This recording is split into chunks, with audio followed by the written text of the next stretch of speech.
Assalamualaikum warahmatullahi wabarakatuh. Izin memperkenalkan diri, nama saya Izzat Salsabila dengan NPM 217555018. Saya dari kelas 5 akuntansi perpajakan. Di sini saya akan menjelaskan tentang akuntansi pendapatan dan piutang. Langsung saja, berikut adalah struktur organisasi pemerintah daerah PPKD SKPD. PPKD hanya ada satu, yaitu Sekretaris Daerah dan Bendahara. Sekretaris Daerah ada di bagian Badan Keuangan, Kelola, dan Aset. Sedangkan SKPD adalah setiap unit yang ada di dalam perangkat daerah tersebut. Jadi PPKD itu melibatkan pejabat pengelola keuangan daerah atau entitas pelaporan, lalu SKPD itu melibatkan satuan kerja perangkat daerah atau entitas akuntansi. Kemudian pada kabupaten atau kota hanya ada satu entitas pelaporan atau satu PPKD. Sedangkan kabupaten atau kota terdiri dari beberapa SKPD. Sebelumnya, ada yang sudah tahu belum apa itu PPKD dan SKPD? Menurut Permendagri nomor 13 tahun 2006, PPKD atau pejabat pengelola keuangan daerah adalah kepala satuan kerja pengelola keuangan daerah yang mempunyai tugas melaksanakan pengelolaan APBD dan bertindak sebagai bendahara umum daerah. Sedangkan SKPD atau Satuan Kerja Perangkat Daerah adalah perangkat daerah pada pemerintah daerah selaku pengguna anggaran atau barang. Nah, berdasarkan UU nomor 17 tahun 2003, tugas PPKD antara lain adalah menyusun dan melaksanakan kebijakan pengelolaan APBD, menyusun rancangan APBD dan rancangan perubahan APBD, melaksanakan pemungutan pendapatan daerah yang telah ditetapkan dengan peraturan daerah, kemudian melaksanakan khusus daerah bendahara umum, menyusun laporan keuangan yang merupakan pertanggungjawaban pelaksanaan APBD, dan yang terakhir melaksanakan tugas lainnya berdasarkan kuasa yang dilimpahkan oleh kepala daerah. Kemudian tugas SKPD sendiri itu adalah menyusun anggaran satuan kerja perangkat daerah yang dipimpinnya, menyusun dokumen pelaksanaan anggaran, melaksanakan anggaran satuan kerja perangkat daerah yang dipimpinnya, melaksanakan pemungutan penerimaan bukan pajak, mengelola utang piutang daerah yang menjadi tanggung jawab satuan kerja perangkat daerah yang dipimpinnya, mengelola barang milik atau kekayaan daerah yang menjadi tanggung jawab satuan kerja perangkat daerah yang dipimpinnya, menyusun dan menyampaikan laporan keuangan satuan kerja perangkat daerah yang dipimpinnya. Kemudian adalah kontrol pencatatan antara PPKD dan SKPD. Akun RK SKPD atau rekening koran SKPD yang ada di PPKD. Dan juga akun RK PPKD atau rekening koran PPKD yang ada di SKPD. Itu mereka semua terlibat dalam satu, itu adalah akun resiprokal. Dari sisi PPKD, akun RK SKPD akan berada dalam kelompok aset. Sementara dari sisi SKPD, akun RK PPKD akan berada dalam kelompok ekuitas. Nah, persamaan akuntansi PPKD itu adalah aset sama dengan kewajiban ditambah ekuitas. Ini dimana aset itu meliputi ada kas, piutang, persediaan, RK SKPD, aset tetap, dan lain-lain. Sedangkan kewajiban itu melibatkan liabilitas jangka panjang dan liabilitas jangka pendek. Sedangkan ekuitas itu ada pendapatan dan juga beban. Klasifikasi pendapatan LRA, pendapatan asli daerah atau PAD, pendapatan transfer, dan lain-lain pendapatan daerah yang di pendapatan atau pendapatan asli daerah itu meliputi pendapatan pajak daerah, pendapatan retribusi daerah, pendapatan hasil pengelolaan, pendapatan hasil kekayaan daerah yang dipisahkan, lain-lain pada yang sah. Sedangkan pendapatan transfer atau transfer pemerintah pusat, dana perimbangan itu meliputi dana bagi hasil pajak, dana bagi hasil sumber daya, dana alokasi umum, dan dana alokasi khusus. Kemudian di transfer pemerintah pusat lainnya itu meliputi dana otonomi khusus dan pendapatan bagi hasil lainnya. Sedangkan di transfer pemerintah provinsi itu ada pendapatan bagi hasil pajak dan pendapatan bagi hasil lainnya. Nah, di lain-lain pendapatan yang sah itu ada pendapatan hibah, pendapatan dana darurat, pendapatan dana lainnya. Itu masuk dalam pendapatan lain-lain yang sah.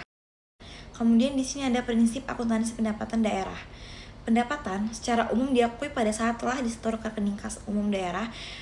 Kemudian koreksi atas pengembalian pendapatan yang sifat tidak berulang atau non-recurring atas pendapatan tahun berjalan dicatat sebagai pengurang pendapatan, sedangkan koreksi atas pengembalian pendapatan periode sebelumnya dicatat sebagai belanja tidak terduga yang mengurangi saldo anggaran lebih pada periode ditemukannya koreksi.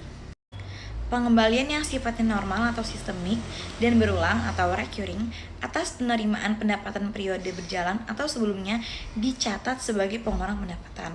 Akuntansi pendapatan yang dilaksanakan berdasarkan asas bruto, yaitu dengan membukukan penerimaan bruto dan tidak mencatat jumlah netonya setelah dikompensasikan dengan pengeluaran. Kemudian lanjut, ini ada definisi pendapatan LO. Itu adalah hak pemerintah daerah yang diakui sebagai penambah ekuitas dalam periode tahun anggaran yang bersangkutan dan tidak perlu dibayar kembali. Kemudian dalam prinsip akuntansi pendapatan daerah, pendapatan LO diakui pada saat yang pertama timbulnya hak atas pendapatan LO, yaitu pendapatan yang diperoleh berdasarkan peraturan perundang-undangan dan pendapatan yang diperoleh sebagai imbalan atas suatu pelayanan yang telah selesai diberikan berdasarkan peraturan perundang-undangan. Yang kedua, pendapatan direalisasi untuk mengakui pendapatan yang berupa hak telah ditentukan oleh pemerintah tanpa didahului adanya penagihan.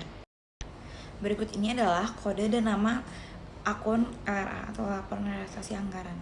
Ada pendapatan LRA, belanja, transfer, dan pembiayaan. Sedangkan ini adalah kode dan nama akun LO atau laporan operasional. Ada pendapatan LO dan juga beban. Ini adalah contoh jurnal pencatatan pendapatan yang diterima SKPD saat penerimaan.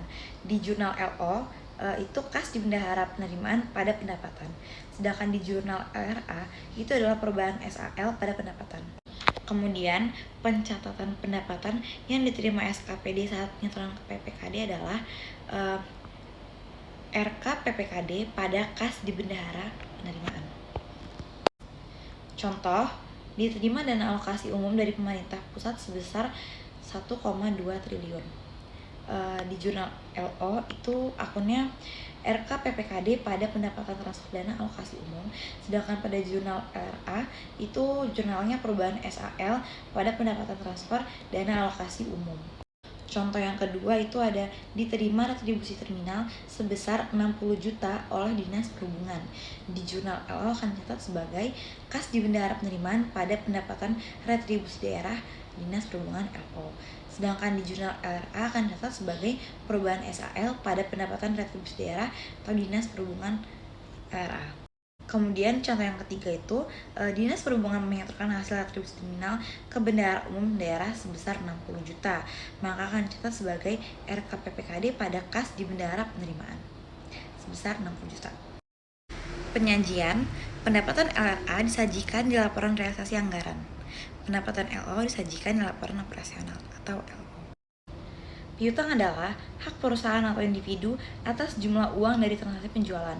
Dalam memperoleh haknya, perusahaan atau individu sebagai kreditur pemberi utang memberikan tanggal jatuh tempo kepada debitur atau pihak yang berutang untuk dapat melunasi utangnya. Nah, jenis piutang itu ada 3. Ada jenis piutang usaha, ada jenis piutang wesel, dan juga jenis piutang lain-lain. Ini ada contoh jurnal dari pencatatan piutang di pendapatan laporan operasional. Berikut adalah contoh soalnya. Pada tanggal 1 Desember 2022, Badan Pengelola Pajak dan Retribusi Daerah menerbitkan surat ketetapan pajak daerah bagi wajib pajak Sonia sebesar 600 juta. Maka akan dicatat sebagai piutang pajak pada pendapatan pajak daerah LO sebesar 600 juta. Pengakuan piutang usaha terjadi jika perusahaan menjual produk secara kredit atau memberi jasa namun bentuk pembayaran kepada perusahaan. Sedangkan transaksi yang mempengaruhi piutang merupakan bagian dari siklus pendapatan. Pendapatan tersebut adalah transaksi penjualan kredit barang dan jasa kepada pelanggan.